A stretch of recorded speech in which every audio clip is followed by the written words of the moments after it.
seamstress in Montgomery, Alabama named Rosa Parks headed home after a long day of work one December day in 1955.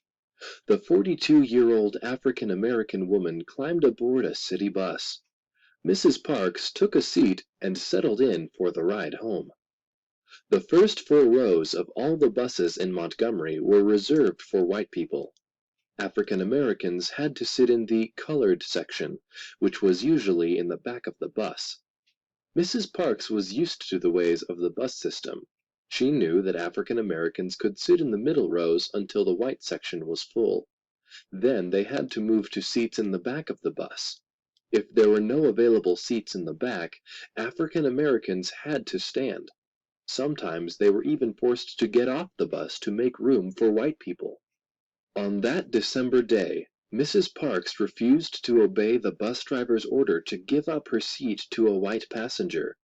She was arrested, tried, and convicted, found guilty of breaking a law. African Americans were very upset. They boycotted, refused to use, the city bus system. Led by a preacher named Dr. Martin Luther King Jr., people refused to ride the bus for over a year. Through it all, Rosa Parks remained a leader in the civil rights struggle. She continued working for equal rights for all people for over 40 years.